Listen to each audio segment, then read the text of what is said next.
I am Judy, 32 years old, and I am trembling with rage as I watch my mother-in-law, Eleanor, rearranging my dream kitchen while wearing my favorite blouse, the one I saved 3 paychecks to buy. The marble countertops I designed myself now covered with her tacky decorations.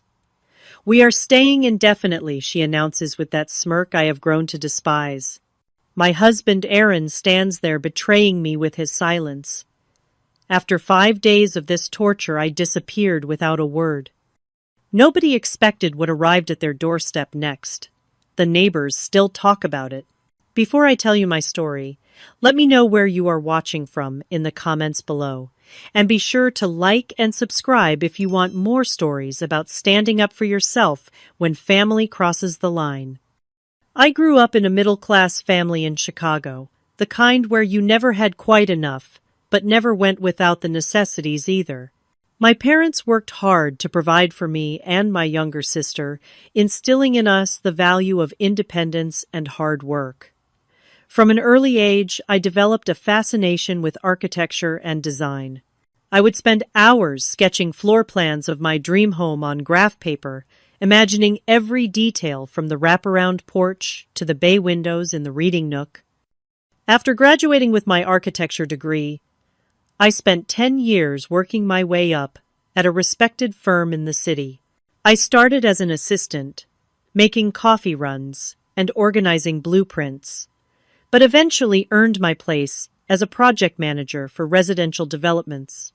Every day, I helped others create their dream homes while quietly saving for my own. I have always been independent, someone who treasures her personal space. My apartment during those years was my sanctuary, meticulously organized with everything in its place. Friends often commented on how my space felt both stylish and comforting, reflecting my personality in every carefully chosen detail. Then I met Aaron at an architecture exhibition downtown. He was there representing his engineering firm, and we bonded over our shared appreciation for sustainable building practices. What struck me most about Aaron was how respectful he seemed of my opinions and space. During our 2 years of dating, he never pushed boundaries or made me feel like my independence was threatened. Our wedding was small, just 50 guests at a renovated industrial space I had helped design.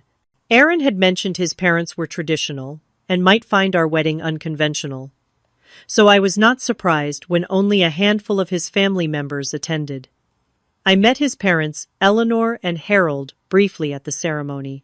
They seemed polite, if a bit distant, complimenting the venue, but leaving early with vague excuses about a long drive home. Over the first 3 years of our marriage, we only saw them on major holidays. These visits were always at their home, a sprawling colonial-style house in the suburbs that Eleanor kept immaculately clean and decorated with family heirlooms and antiques. During these visits, I noticed how Aaron would become quieter, more deferential to his parents' opinions. But these interactions were brief enough that I never worried too much about it. All the while, Aaron and I were saving for our dream home. I had been putting aside money for 8 years before we even met, and together we continued to build our house fund. We lived in a modest apartment, drove used cars, and limited our vacations to weekend getaways within driving distance. Every sacrifice felt worth it as our savings grew.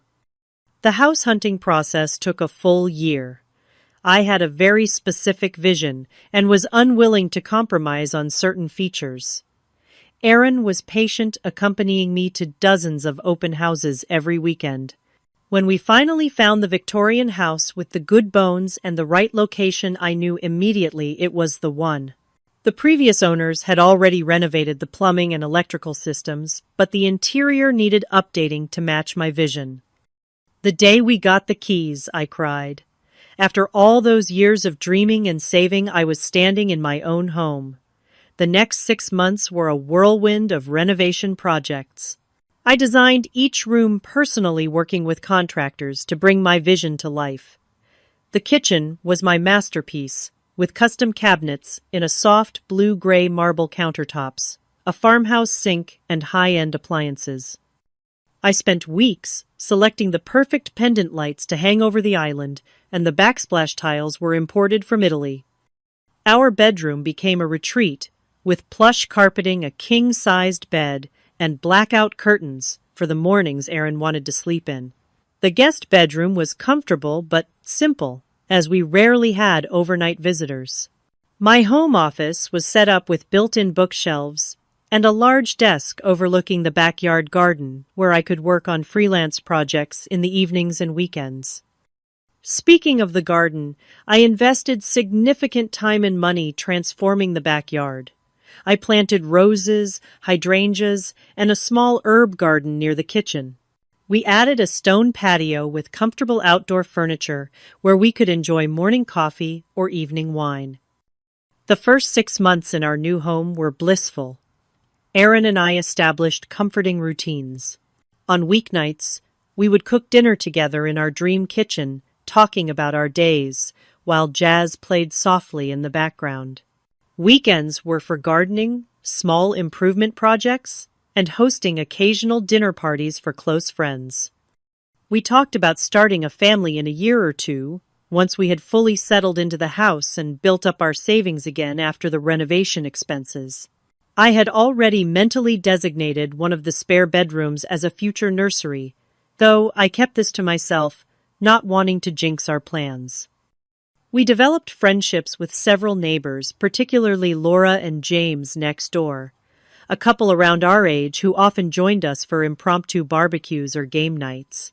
Our neighborhood was exactly what we had hoped for, a mix of young professionals and established families, with tree-lined streets and a community feel, despite being just 20 minutes from downtown.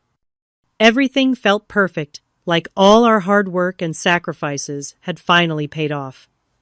Our home was our sanctuary, a physical manifestation of our love and shared dreams. I had no idea how quickly it could all be threatened. It was a Friday evening in October when everything changed. Aaron and I were preparing a special dinner to celebrate his recent promotion. I was chopping vegetables when his phone rang. He stepped into the living room to take the call, but I could hear his voice rising in what sounded like surprise. When he returned to the kitchen, his expression was tense. "That was my dad," he said, setting his phone on the counter. "They sold their house." "They sold it? I thought they loved that place." I replied, surprised, since Eleanor had always been so proud of their home. Apparently they got an offer they could not refuse. But here is the thing: Aaron hesitated, not meeting my eyes. They need a place to stay while they figure out their next move. I told them they could stay with us for a couple weeks. My knife paused mid-chop. "You told them yes without asking me first." "They are my parents, Judy. What was I supposed to say? They need help." What Aaron had described as a couple weeks and a small suitcase each turned into something entirely different when Eleanor and Harold arrived Sunday afternoon. They pulled up in their luxury SUV with 8 large suitcases, plus several boxes of what Eleanor called essentials. Aaron helped carry everything in while I stood in the doorway, a forced smile plastered on my face. "What a charming little house," Eleanor said, as she stepped inside, her gaze sweeping critically over our carefully designed living room. Though these curtains do nothing for the space. We had silk damask in our formal living room, you know. Harold grunted as he set down a heavy box. "The yard needs work. Those shrubs are planted all wrong." "I can fix that for you while we are here." Within an hour of their arrival, Eleanor was opening kitchen cabinets and drawers, commenting on my organization system. "Oh dear, you have your glasses stored so inefficiently. Let me show you how we did it in our home."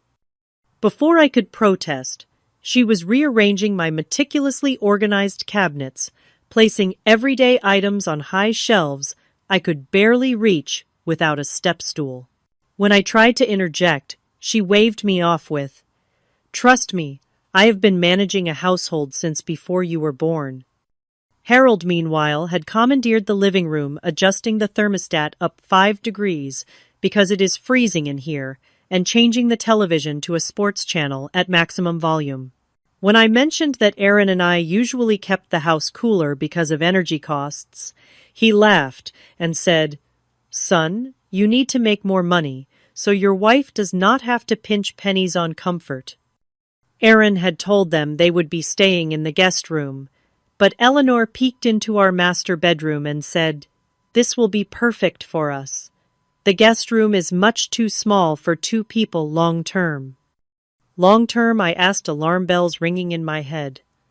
"I thought you were just staying a couple weeks while you look for a new place." Eleanor and Harold exchanged a look I could not interpret. Aaron quickly interjected, "Let us get you settled in the guest room. I am sure we can make it comfortable for you." That first night, I confronted Aaron in our bathroom, keeping my voice low so his parents would not hear. "You said a couple weeks. Why did your mom say long term? And why are they acting like they own our house?" "They are just settling in," Aaron defended. "Dad is stressed about the move, and you know how Mom gets when she is anxious. They will adjust." But they did not adjust. Instead, Aaron and I were the ones forced to adapt. By day 3, Eleanor had rearranged not just the kitchen, but also the living room furniture, claiming the new arrangement opened up the energy flow. Harold had reprogrammed our television remote, installed a satellite dish without asking, and invited 2 of his friends over for drinks on our patio. I tried to establish some boundaries. "Eleanor, I really prefer the kitchen to stay organized my way, since I do most of the cooking." She patted my hand condescendingly. "Oh, sweetie, I will be taking over the cooking now that we are here. Aaron tells me how busy you are with work and a man needs proper home-cooked meals." When I looked to Aaron for support, he shrugged apologetically, but said nothing. That night, Eleanor served an elaborate meal that included a roast that required hours of preparation, using ingredients I had been saving for a special recipe. She did not ask before using my expensive saffron and imported olive oil. "This is how a proper family dinner should be," she announced as we sat down. Aaron grew up with meals like this every night. The most alarming change came on day 4, when I returned from work to find my home office had been converted into what Harold called his command center. My desk had been pushed against the wall, my carefully organized project files stacked haphazardly in a corner, and his massive desktop computer and multiple monitors now dominated the space. "Had to get set up properly," he explained, without looking up from his screen. "Cannot be expected to manage my investments on a laptop." When I asked where I was supposed to work on my freelance projects, Eleanor suggested the kitchen table when it is not being used for meals. I stood in the doorway of what had been my private workspace, fighting back tears of frustration. That evening, I overheard Eleanor on the phone with someone discussing how they were getting settled in our new living arrangement, and Aaron is so happy to have us close by now. The way she said it made it sound permanent, not temporary. Then came the dinner on day 5 that pushed me over the edge. I came home exhausted after a difficult day at work to find Eleanor wearing my favorite cashmere sweater, the one Aaron had given me for my birthday.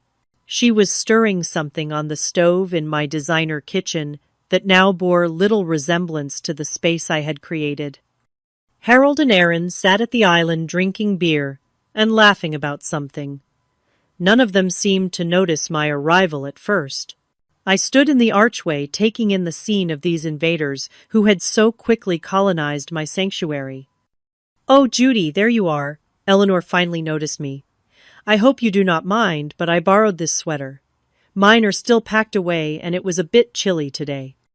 Before I could respond, Harold cleared his throat and said, "Eleanor, now is as good a time as any to tell them." Aaron sat up straighter, and I noticed a flash of something in his eyes. Knowledge. He already knew whatever they were about to say. Eleanor turned down the burner, and faced me with what I can only describe as a triumphant smile. We have been thinking about our situation, and we have decided that the most sensible solution is for us to stay here indefinitely.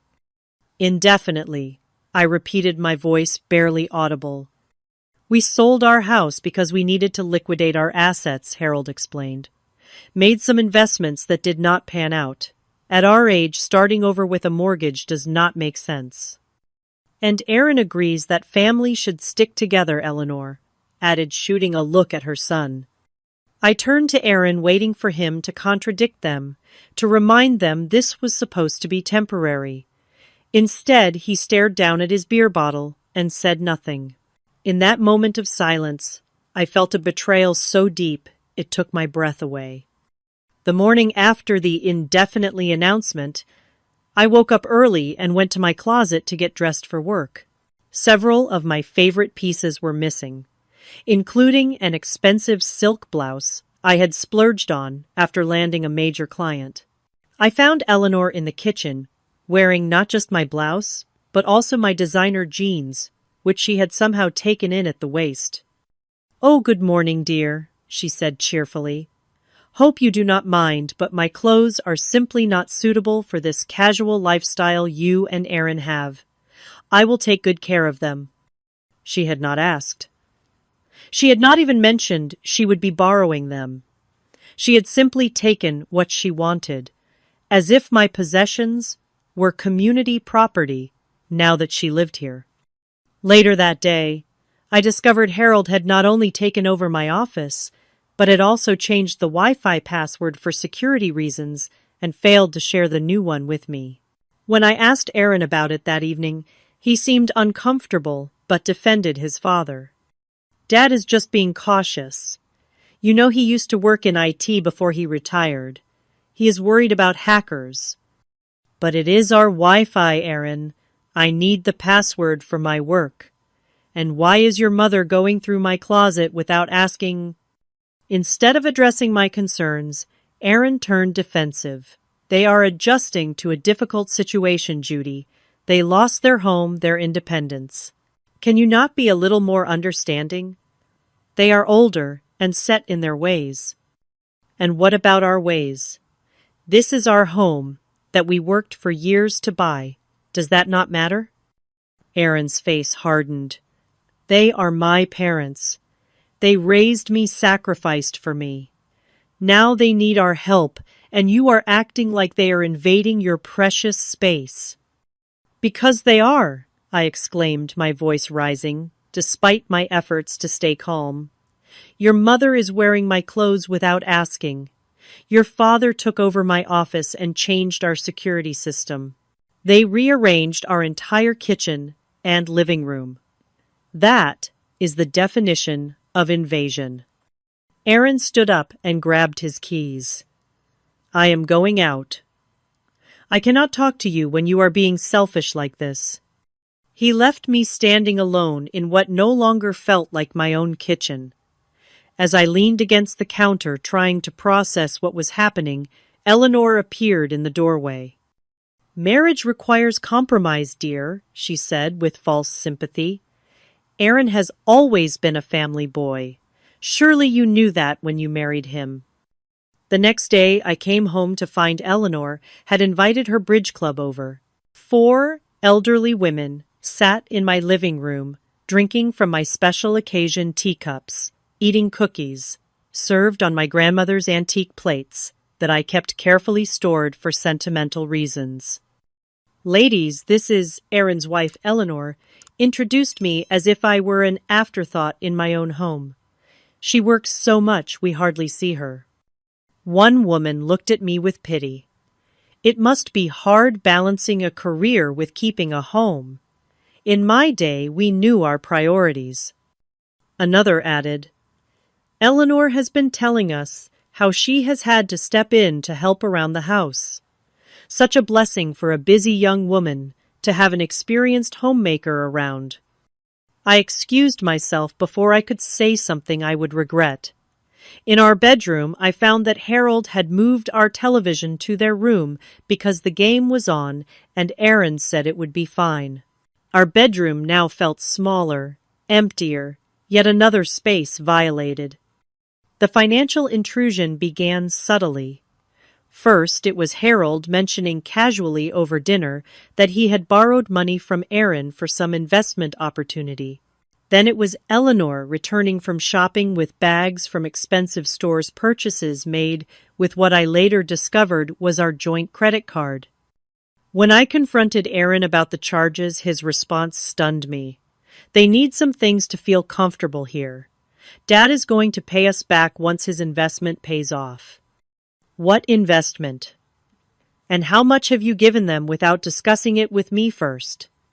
Aaron looked guilty but defensive. They are family, Judy. They have helped me out my whole life. Now it is my turn. How much, Aaron? After some pressing, he admitted he had been giving his parents money for years, even before they moved in.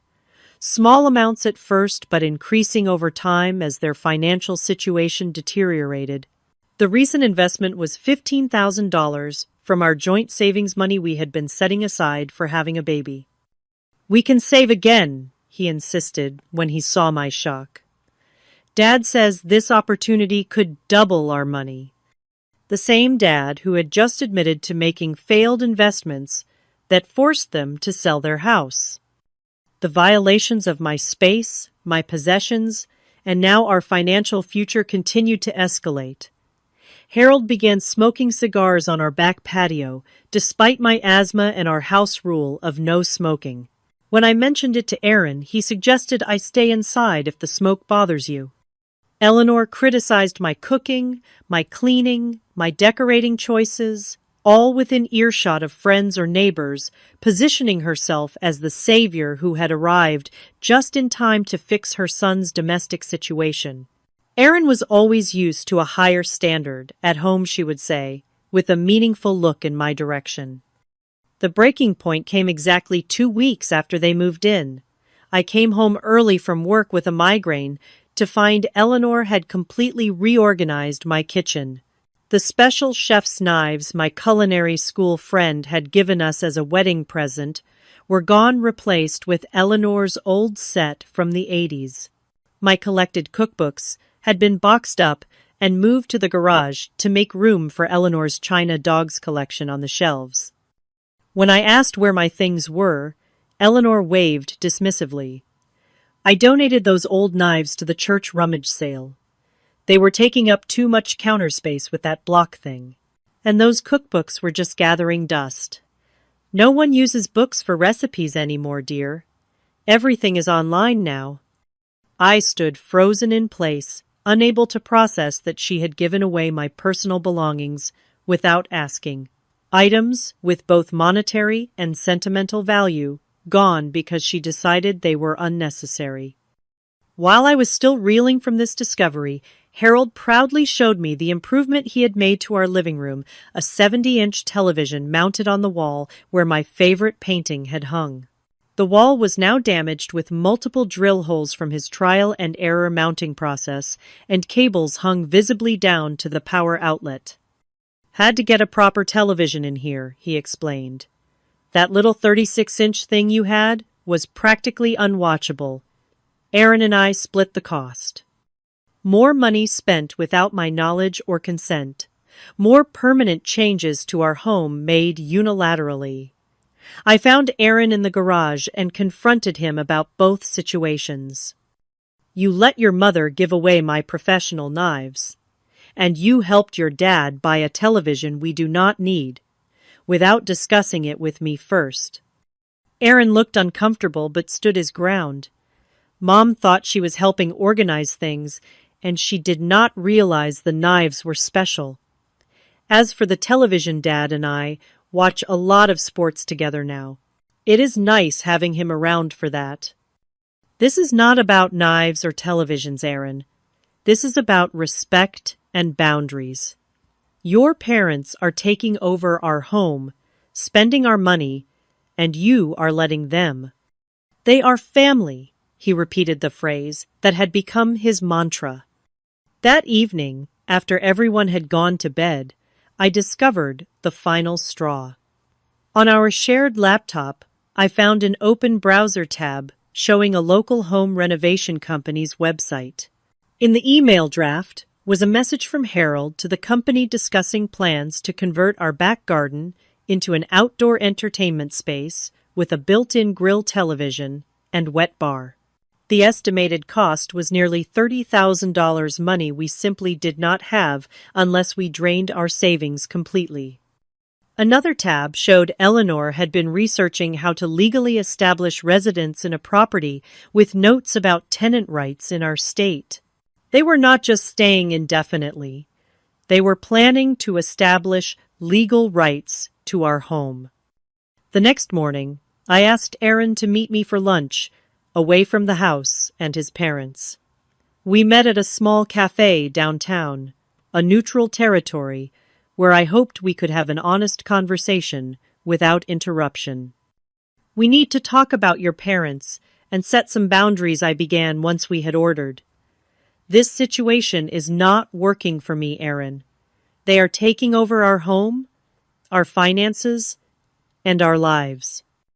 Aaron fidgeted with his napkin, not meeting my eyes. "They are going through a rough time, Judy. We need to be supportive." Being supportive does not mean letting them take over everything. We need to set a timeline for how long they will stay and establish some ground rules while they are with us. Aaron was quiet for a long moment, then finally looked up. "They do not have a timeline, Judy. They cannot afford another place." "What do you mean they cannot afford another place?" "They just sold their house." "Where did that money go?" He sighed heavily. They were in more financial trouble than I realized. Dad made some bad investments, and they had a second mortgage on the house. The sale barely covered their debts. They have their Social Security, but it is not enough to rent anything decent in this area. I felt a cold dread spreading through me. "How long have you known about this?" Aaron's silence was answer enough. "You knew before they moved in, did not you? You knew this was never going to be temporary." He nodded slowly. "I could not turn my back on them, Judy. They have nowhere else to go." "So you lied to me instead. Let me think this was a temporary situation when you knew all along they planned to stay permanently. I thought once you got used to having them around it would not be such a big deal," he admitted. "They are actually thinking about converting the guest room into a small apartment for themselves. Dad found a contractor who could add a kitchenette and expand the bathroom." The betrayal hit me like a physical blow. "You have been planning construction on our house without even talking to me about it." "This is my home too, Aaron. A home I worked for years to afford." "It is our home," he corrected, "and they are my parents. Family takes care of family." "And what about me? Am I not your family too? Do my feelings not matter at all in this?" Aaron's expression hardened. "I did not want it to come to this, but if you cannot accept my parents, then maybe we need to rethink our marriage. They need me, Judy." I sat back, stunned by the ultimatum. "Are you seriously choosing your parents over our marriage right now?" "I am asking you to be more understanding and compassionate. They have nowhere else to go, and I will not put my elderly parents out on the street because you are possessive about your kitchen arrangement." His dismissal of my concerns as trivial was the final insult. This was not about kitchen arrangements or borrowed clothes. This was about respect, partnership, and the future we had planned together being dismantled without my consent. As we drove back to the house in separate cars, I noticed Eleanor watching from the living room window. When we entered, she was arranging flowers in a vase, but the satisfied smile she tried to hide told me she knew exactly what had happened. She had won. In the days that followed, Harold became more bold with his renovation plans. I found him in the backyard one afternoon, marking areas with spray paint and taking measurements. When I asked what he was doing, he proudly showed me elaborate drawings for a complete backyard renovation, including a built-in barbecue outdoor kitchen and pergola. Going to make this place really livable, he explained. Never understood these minimalist yards you young people like. A proper home needs entertainment space.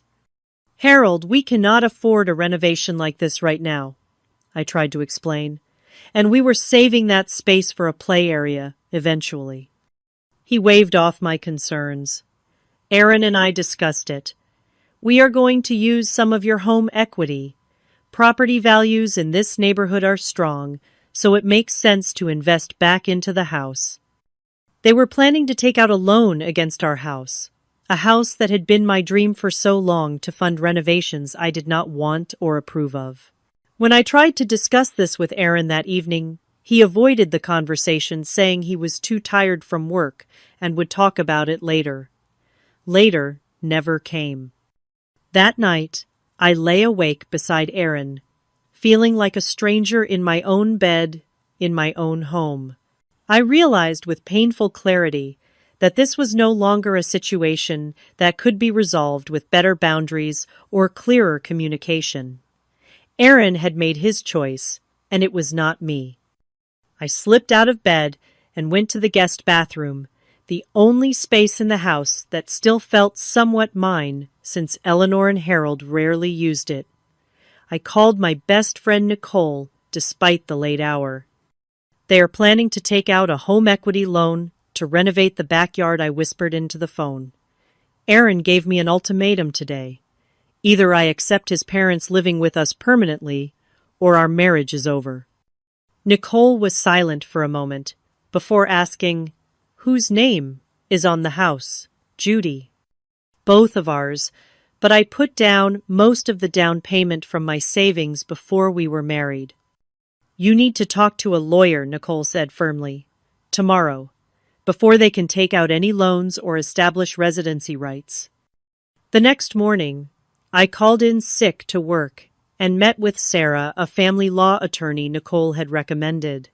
I brought all our financial documents, including the mortgage papers, bank statements, and records of my premarital savings that went into the house. "Based on what you have told me, you have several options," Sarah explained after reviewing everything.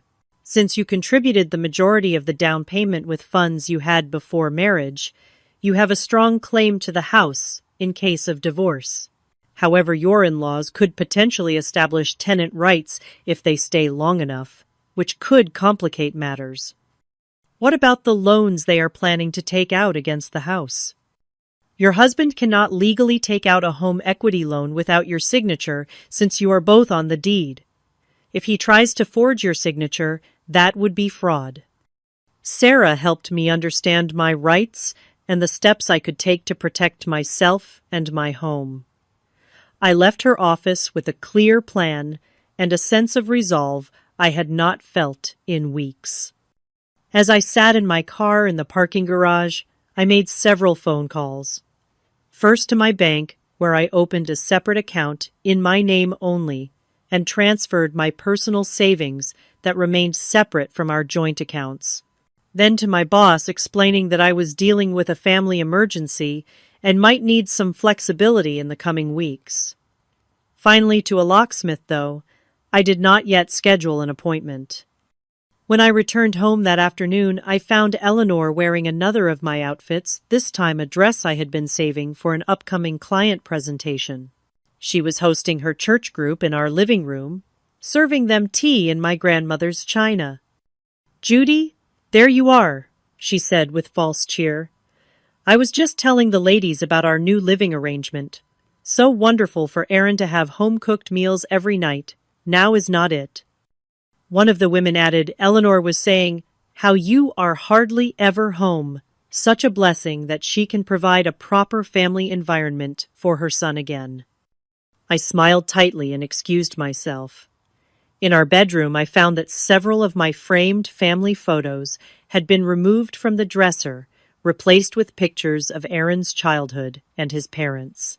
It was as if they were systematically erasing me from the home I had created. That evening, Aaron informed me that his parents had found a contractor willing to start work on the backyard the following week. When I reminded him that we could not afford such an extensive renovation, he revealed that his father had offered to invest the remaining money from their house sale. So they do have money, I said, connecting the dots. They just choose to spend it on changing our house rather than finding their own place. Dad wants to add value to the property, Aaron defended. It is a smart investment. No, Aaron, it is not happening. I will not sign any loan documents, and I will not agree to construction on a house that is half mine. His expression darkened. We will see about that. Later, I overheard him on the phone with someone discussing whether a spouse could be compelled to agree to home improvements or if one signature would be sufficient for a home equity line of credit. He was actively looking for ways to circumvent my refusal. That night, I made my decision. This was no longer a home where I was respected or valued. It had become a battleground where I was outnumbered 3-1. I needed to protect myself and what remained of the dream I had worked so hard to achieve. The following day, I scheduled a follow-up appointment with Sarah, the attorney. This time, I brought printed evidence of the changes Aaron's parents had made to our home without permission, including photos of the wall damage from Harold's television installation and screenshots of their renovation. Research. I want to understand all my options, I told Sarah. If I decide to leave, what happens to the house? Sarah explained that in our state, the house would be considered marital property, but my significant premarital contribution to the down payment would be taken into account in any division of assets. She advised me to document everything. Take photos of the current state of the house, gather all financial records showing your contributions, and start keeping a journal of incidents. If they damage property or make changes without consent, document it with dates and descriptions. She also confirmed what I had suspected. As the legal co-owner of the house, I had every right to refuse renovations or home equity loans. They cannot legally proceed with major structural changes without your signature, she assured me. With this knowledge, I began gathering documentation. I took detailed photos of every room in the house, focusing on changes and damages caused by Eleanor and Harold. I collected all financial records, including my pre-marriage bank statements, showing the savings I had accumulated for the house and our mortgage documents. Next, I visited my bank again and spoke with a financial advisor about protecting my assets. I ensured my paycheck would now be deposited into my new individual account rather than our joint account. I also removed my name from our joint credit card to prevent being responsible for any new charges Aaron or his parents might make. You should also check your credit report, the advisor suggested. Make sure no new accounts have been opened in your name without your knowledge. That advice proved invaluable as I discovered a credit inquiry from a home improvement store for a new credit card in both my and Aaron's names, though I had never applied for or authorized such an application. I immediately placed a freeze on my credit to prevent any new accounts from being opened. With my financial protections in place, I moved on to physical security. I rented a small storage unit and began secretly moving my most precious belongings there when no one was home. My grandmother's jewelry that Eleanor had been eyeing, important documents, irreplaceable family photos, the few kitchen items I had managed to rescue from Eleanor's reorganization. I also contacted a private security company recommended by Sarah. I explained my situation, and they helped me install small, discrete cameras in the common areas of the house. These cameras uploaded footage to a secure cloud server that only I could access. If Aaron or his parents damaged property or removed my belongings, I would have evidence. The most difficult part was maintaining a facade of acceptance while I finalized my plans. I pretended to warm up to the idea of Eleanor and Harold's permanent residence, even sitting through a dinner where they discussed their ideas for improving the master bathroom next. "The shower is so outdated," Eleanor complained. "In our old house, we had one of those rainfall shower heads and body jets." Harold added, "I have a guy who could redo the whole thing for a reasonable price. We could take some money from the house fund." I smiled and nodded, while mentally adding this conversation to my documentation. The house fund they referred to was our joint savings account money we had been setting aside for property taxes and emergency repairs. Each night, I added to my detailed record of their violations and Aaron's betrayals. The unauthorized use of our credit card, the disposal of my personal property, the planned renovations without my consent, the financial deceptions. The pattern was clear and well documented. During this time, I also reconnected with my support network. I had lunch with Nicole weekly, confiding the latest developments and receiving her unwavering support. I reached out to former colleagues who might help me find independent contract work if needed. I even called my parents without revealing the full situation to strengthen those family bonds that had weakened during my marriage. Then came the final catalyst.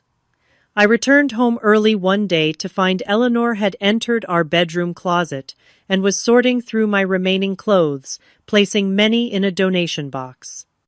"These are outdated styles, dear," she explained when she saw me standing in the doorway. "I am making room for some new things that would look better on you." Among the items she was discarding was a handmade quilt my grandmother had given me before she passed away. When I rushed to retrieve it, Eleanor held it away from me. "This old thing is falling apart. It is time to let it go." "That was my grandmother's," I said, my voice shaking. "It is not yours to throw away." "Well, this closet is barely big enough for you and Aaron's things, let alone the clothes I need to store. Sacrifices must be made when families live together." I managed to rescue the quilt, but later discovered Eleanor had already donated several boxes of my belongings to her church thrift store, including books my father had given me and framed art pieces I had collected over the years. That evening, Harold showed me the construction contract he had printed out for the backyard renovation. "Need your signature here," he said, pointing to a line at the bottom. "Contractor can start Monday." The estimate was for $32,000, far more than we had in savings. When I asked how we were paying for this, Aaron finally admitted they planned to use the home equity line of credit he had applied for. "The approval came through today," he said, not meeting my eyes. "We just need to sign the final paperwork at the bank tomorrow." I realized they had moved forward with loan applications despite my explicit refusal. The betrayal was complete. I excused myself and went to the bathroom where I texted Nicole, "It is time. Can you come get me tomorrow?" That night, I finalized my escape plan. I would leave while everyone was out the next day. Aaron had a morning meeting, Eleanor had her hair appointment, and Harold played golf on Thursdays. I would have approximately 3 hours to gather my remaining essentials and disappear. Before bed, I wrote a brief note that I would leave on the kitchen counter. "I need time to think. Please do not contact me. Nothing more, nothing less." Then I packed a small overnight bag and hid it in the trunk of my car. As I lay next to Aaron for what I knew would be the last time he reached for my hand in the darkness, "Things will get better once we finish the renovations," he said sleepily. "You will see. It will feel like home again." But it would never be my home again. That dream had been systematically dismantled room by room, boundary by boundary. Tomorrow would be the first day of reclaiming my life and my power. The next morning unfolded exactly as I had anticipated. Aaron left for his meeting with a distracted kiss on my cheek. Eleanor departed for her weekly hair appointment, wearing another of my dresses without asking. Harold loaded his golf clubs into his car, mentioning he might stop for drinks with the boys afterward. As soon as their cars disappeared down the street, I sprang into action. I had already moved most of my irreplaceable items to the storage unit, so what remained was minimal. I packed 2 suitcases with clothes, my laptop, and work materials, and the few personal mementos I had managed to hide from Eleanor's purging. Before leaving, I activated the security cameras I had installed and confirmed they were recording properly.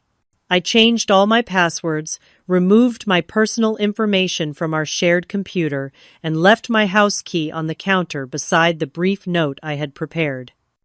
I took one last look around what had once been my dream home. The kitchen Eleanor had rearranged beyond recognition. The living room dominated by Harold's massive television. The garden that would soon be destroyed for their entertainment space. Then I walked out the door, locking it behind me for the last time. Nicole was waiting a block away in her car. "You okay?" she asked, as I loaded my suitcases into her trunk. "Not yet," I admitted, "but I will be." We drove to the small furnished apartment I had rented the previous day, paid for 3 months in advance from my separate savings account. It was nothing like the home I had left behind, a simple 1-bedroom with basic furniture, but it was mine alone. No one would rearrange my kitchen or wear my clothes or make decisions about my space without my consent. For 5 days, I maintained complete silence. I turned off my phone, avoiding all contact with Aaron and his family. I took a week of emergency leave from work, citing personal reasons, and worked remotely from my new apartment. I used this time to finalize my plans with Sarah and prepare the legal documents we would need. Meanwhile, according to my security camera footage, chaos erupted at the house. Aaron called in sick to work and spent hours pacing, alternating between anger and panic as he called my friends and colleagues trying to locate me. Eleanor initially seemed smug, telling Aaron I was throwing a tantrum and would come crawling back when she realizes she has nowhere to go. Harold continued with his renovation plans, calling the contractor to confirm their start date despite my absence. He seemed oblivious to the seriousness of the situation, telling Aaron, "She will get over it. Women always do." By day 3, Aaron's panic had intensified. The camera in the living room captured him arguing with his parents for the first time, his voice raised as he questioned whether they had pushed too far. Eleanor responded defensively, reminding him that family comes first and suggesting I was never committed to this marriage if she could walk away so easily. On the morning of the 5th day, I put my plan into action. I had Sarah prepare a comprehensive legal package, including 1A, formal letter establishing my ownership claim to the house based on my premarital contribution to the down payment. 2. A cease and desist order preventing any renovations or alterations to the property without my explicit written consent. 3. Documentation of all unauthorized changes already made to the house, including photographic evidence. 4. A formal notice that I had not authorized and would not authorize any loans using the house as collateral. 5. A separate letter outlining my terms for either returning to the house, which would require Eleanor and Harold to move out immediately, or proceeding with divorce and property division. I arranged for these documents to be delivered by a professional courier service, someone who would require a signature and witness the initial reaction. I also timed the delivery for when I knew all 3 of them would be home according to my security camera feed. At precisely 10 in the morning, the courier arrived at the house. The doorbell camera captured Eleanor answering the door, looking confused at the formal delivery. She signed for the package and took it inside to the kitchen where Aaron and Harold were having coffee. "What is this?" Aaron asked, as Eleanor handed him the thick envelope. Some legal thing for you and Judy to sign, probably for the renovation loan, Harold suggested, barely looking up from his newspaper.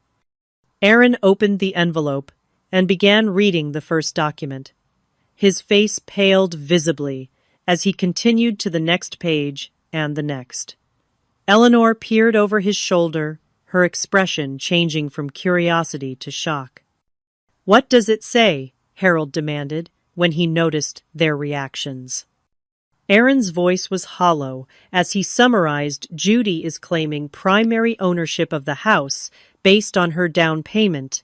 She is prohibiting any renovations, she says. She says if you do not move out immediately, she will file for divorce and force a sale of the property. Eleanor snatched the papers from him. "She cannot do this. We have rights as residents." "Actually," Aaron said, continuing to read, "according to this, you do not. You have not established legal residency yet, and as a co-owner, she has the right to refuse you as long-term guests." Harold pounded his fist on the table. "This is ridiculous. Call your lawyer. We will fight this." But Aaron had gone completely still, staring at something else in the envelope. He pulled out a USB drive with a note attached security footage from the past 3 weeks. He plugged it into his laptop and began watching. The cameras had captured everything Eleanor wearing Judy's clothes, without permission throwing away her personal belongings, making disparaging comments about her when she was not present. Harold damaging walls, planning unauthorized renovations, discussing how to circumvent Judy's refusal to sign loan documents. Their invasion of every private space in the house. And most damning of all their conversations when they thought no one was listening, revealing their plan to establish permanent residence and gradually take over the home entirely? As Aaron watched the footage, his face cycled through shock, shame, and finally understanding. The cameras had captured the systematic erasure of his wife from her own home, an erasure he had not only permitted but participated in. The final document in the package was a handwritten letter from me to Aaron. "I built this dream from nothing. I saved for 8 years before I met you. I designed every room in this house to create a home for us. But there is no us anymore, only you and your parents against me. You have made your choice clear. Now I have made mine. You have 48 hours to respond to my terms before my lawyer files the divorce papers and property claim." The doorbell camera captured what happened next. Aaron slumped into a chair, head in his hands. Eleanor paced frantically, alternating between rage and attempts to minimize the situation. Harold made phone calls, presumably, to find legal counsel of his own. Then, just as the courier was leaving, a second vehicle pulled up to the house. It was mine. I had timed my return perfectly, knowing they would be reeling from the legal documents. I walked up the path to my house, no longer afraid or uncertain. Through the security app on my phone, I watched their reactions inside as they noticed my car. "She is back," Harold said, looking out the window. "Good," Eleanor declared. "Now we can talk some sense into her." But Aaron said nothing, still staring at the footage playing on his laptop screen. I unlocked the door with the spare key I had kept and walked into the kitchen. Behind me came 2 uniformed security officers from the company I had hired, along with Sarah, my attorney. "Hello," I said calmly, looking at each of them in turn. "I believe you received my terms." Eleanor immediately started toward me, her face contorted with anger, but one of the security officers stepped forward, creating a barrier between us. "Mrs. Thompson," Sarah said formally, "as discussed in the documents delivered earlier, you and Mr. Thompson are currently unauthorized occupants of this property. My client, as the primary owner, is requesting your immediate departure." "This is absurd," Harold sputtered. "Aaron, are you going to let them talk to your parents this way?" Aaron finally looked up from the laptop, his eyes red-rimmed. He looked at me, then at his parents, then back to the screen where Eleanor could be seen on camera, telling her friend that Judy was never good enough for Aaron, and how they planned to help him see that once we are settled in, permanently. "I think you should go," he said quietly to his parents. "What?" Eleanor gasped. "You heard him," I said.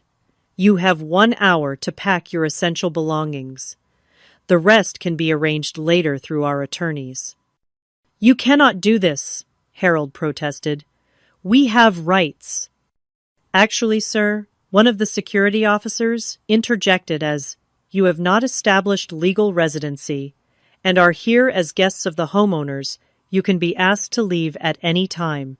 If you refuse, it would be considered trespassing." The neighbors had begun to gather outside, drawn by the unusual sight of security vehicles in our normally quiet street.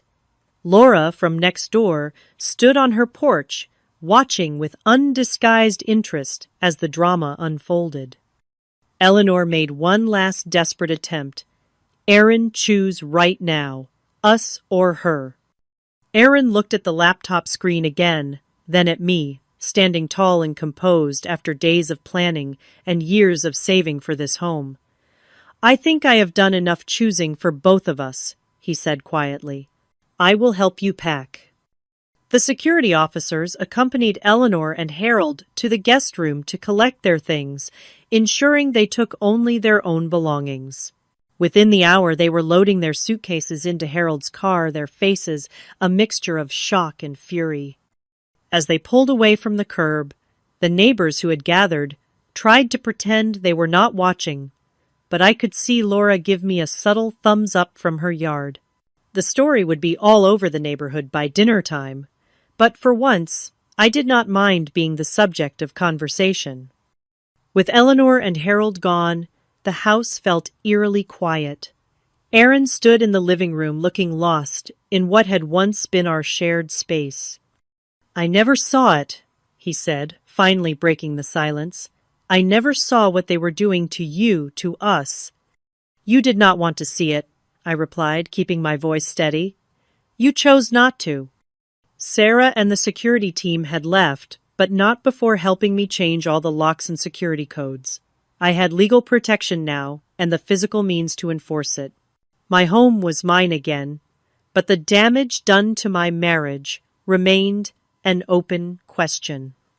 "What happens now?" Aaron asked, his voice small. "That depends on you," I said. "I meant what I wrote in those documents. Either your parents find their own place to live permanently, or we proceed with divorce and property division. They have nowhere to go, Judy." "That is not my problem anymore, Aaron. They sold their house and mismanaged their money. They tried to take over our home and our lives. Those are their choices and their consequences."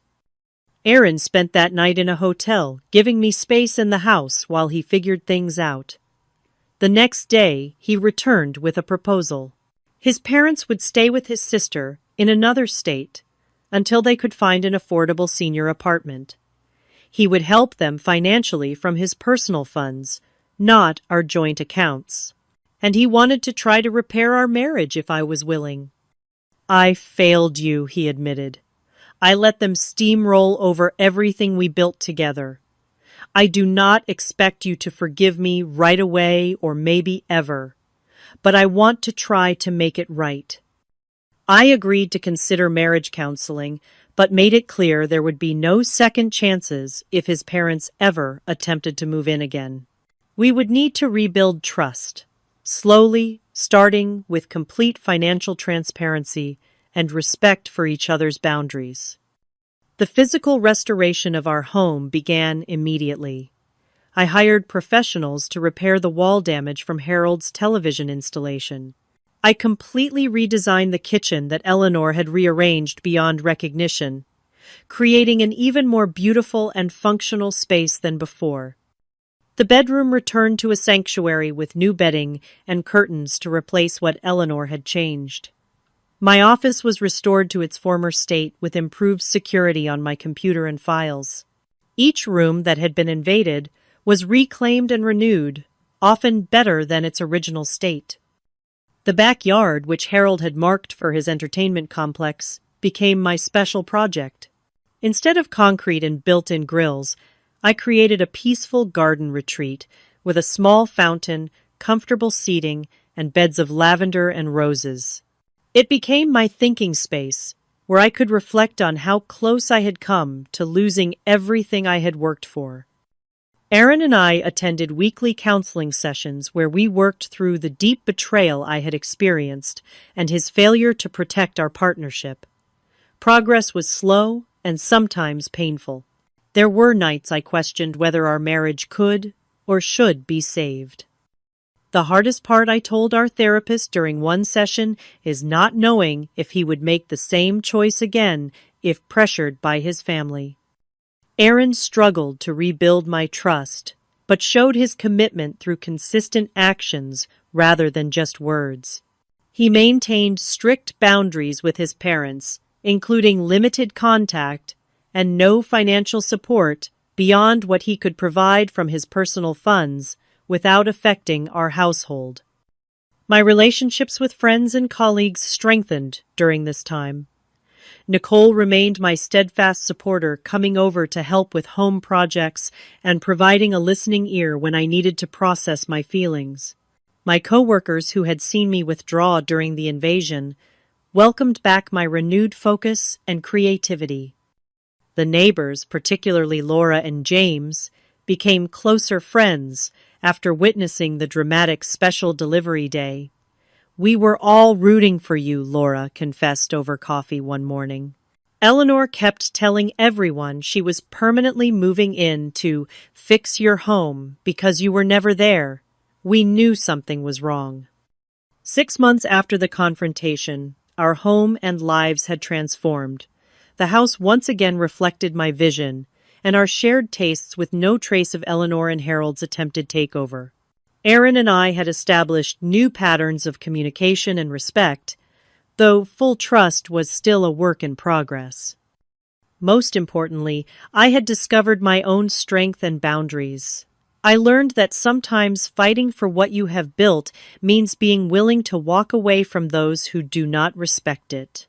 I learned that standing up for yourself is not selfish, but necessary. One evening, as Aaron and I sat in the garden I had created, from what almost became Harold's concrete entertainment zone, he took my hand. "I almost lost everything that matters because I could not see what was happening," he said. "Thank you for fighting for our home when I would not." "I was fighting for more than the house," I replied. "I was fighting for respect, for partnership, for the life we planned together."